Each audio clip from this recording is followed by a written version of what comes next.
2016 has been a stacked year of game releases on all platforms and genres. There's been so many great games, and in this video, we're going to be going through the top 10 best games of 2016 so far. Let's get right into this. Number 10, Doom. Doom was one of many first-person shooters that was released this year, more on the others in a little bit, but what makes Doom different than the others is that its highlight isn't its multiplayer component. Don't get me wrong, Doom has a multiplayer mode, it's there and it's fine, but it's not anything revolutionary. The real star of Doom is the single-player campaign, which is a complete 12-hour experience with great pacing, big moments, and chaos. Technically, the game is also very impressive, not just on PC, but on consoles as well. Give it a look if you haven't yet.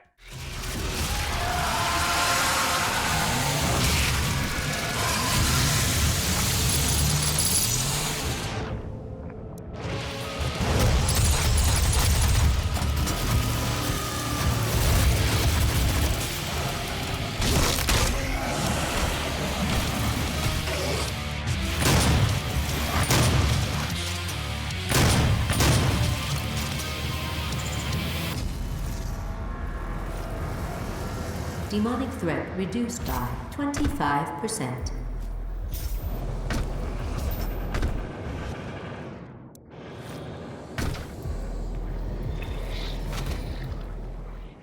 Number 9, XCOM 2. XCOM 2 was originally released on PC back in February, and initially it did suffer from some technical issues, but that has been mostly remedied. The game was also released on consoles back in September, and that version is very good. The definitive version is on PC, but if a console is your only option, it's great there too. The game itself is very similar to XCOM Enemy Unknown with some refinements. That's not a bad thing at all considering how great Enemy Unknown was. If you're a fan of tactical strategy games, XCOM 2 is a must.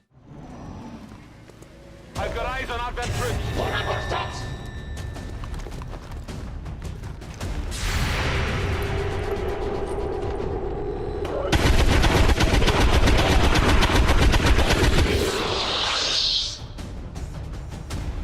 Enemy down.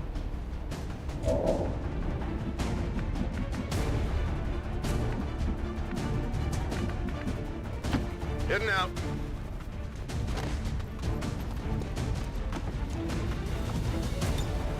Affirmative. Covering now.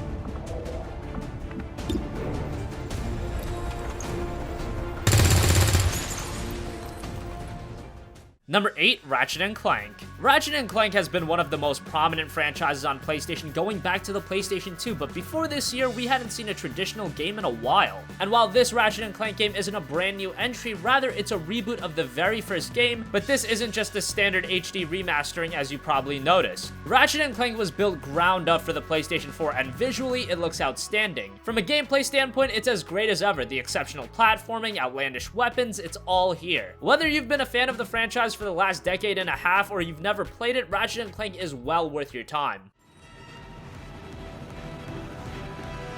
I see him. I've got you on holovid. There are more enemies moving in. Incoming dropship detected.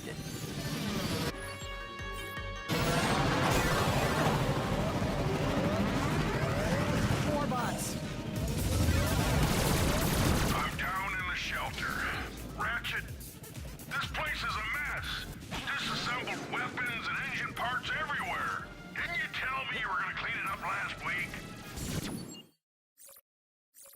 Yeah, sorry about that. Got held up on a project. Beginner's Guide to Quantum Burst Engines. Just throw that anywhere. Number 7, Battlefield 1. Battlefield 1 was probably the most anticipated shooter of 2016, and I'd say it delivered. The biggest takeaway of the game is obviously the refreshing setting. It was a risk by DICE to a degree, but at the core, playing the game, you can tell this is still Battlefield. But that's not a bad thing, it had the core fundamentals down. There's new gameplay elements and the maps are very well designed. The single-player campaign was also far better than recent Battlefield games, nothing out of this world amazing, but a solid diversion. Best of all, the game performed very well on all platforms. PC, Xbox One, and PS4.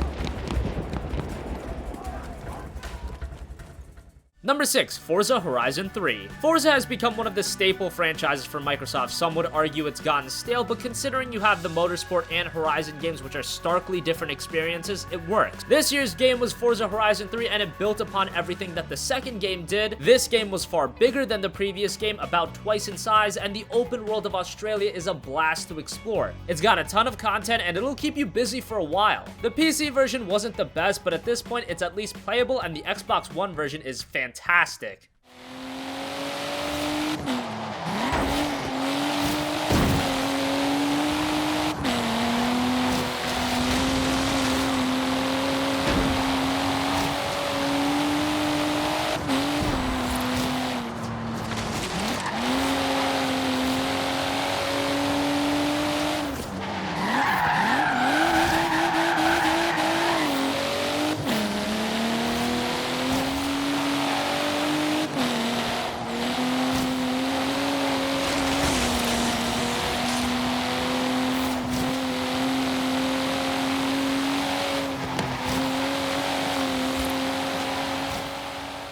Number 5, Overwatch. Overwatch was one of the most anticipated shooters of the year, coming from one of the biggest studios in the industry in Blizzard. It's great because of its accessibility, but at the same time, there's a ton of depth to the game. If you're someone that just wants to play an enjoyable multiplayer shooter, then Overwatch has you covered. But you can also really get into the game and master every hero and role. It's a very diverse experience, and it does a great job of keeping the player engaged at all times. And considering the massive appeal the game has had, becoming a fixture in the esports world as well, there is no worry about a dying player base.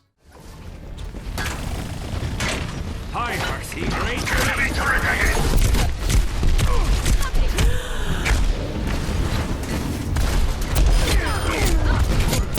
Enemy turret down.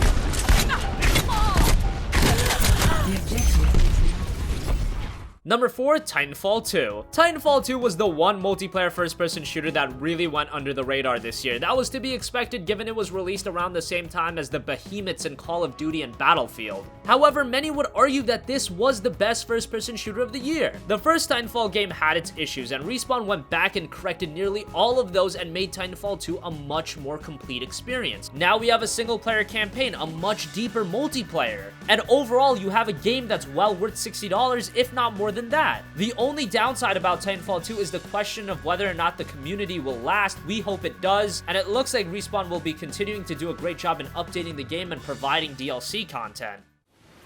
You are dominating. 2 out, now the rest.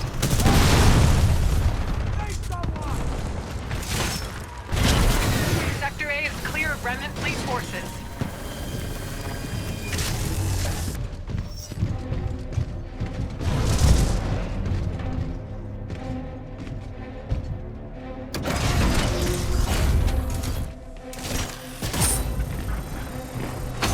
Engaging enemy pilot. Transferring systems to pilot. Hostile down.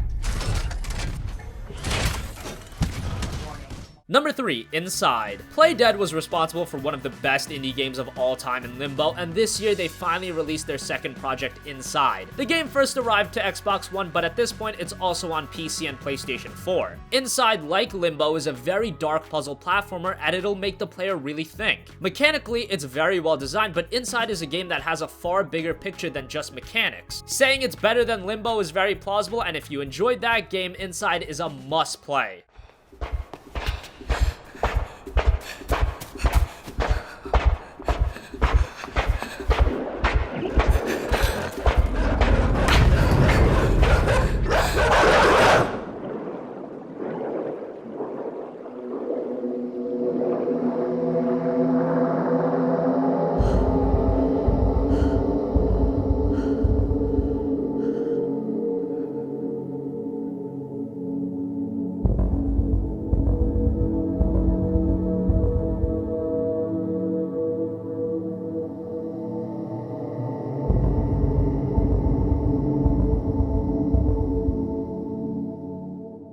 Number 2, Dark Souls 3. Souls has become one of the most popular franchises in all of gaming. Who would have thought that 2009's Demon Souls would lead to this, but here we are. Dark Souls 3 was From Software's final entry in the franchise for now, and it's the culmination of a near decade-long worth of work. From a technical standpoint, the game is tremendous. Gameplay was superb as well, being a blend between Dark Souls and Bloodborne. The world and design were on point, best the series has seen, and it did a great job of really investing the player into it. If you're a fan of Souls, you probably already have played Dark Souls 3 at this point, but if not, what are you waiting for?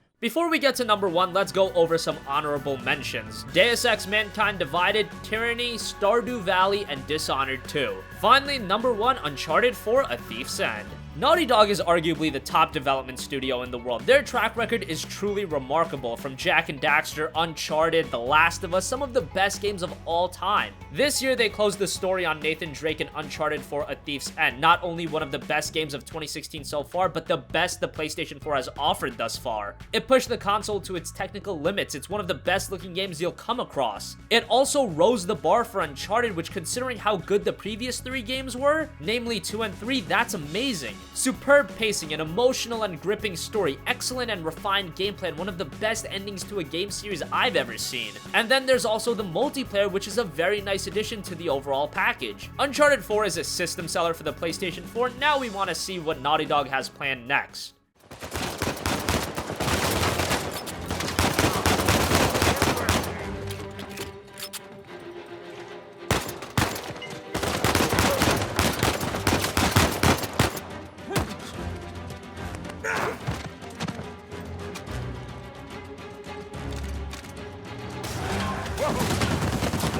I'm not 100% sure, but I think they found it.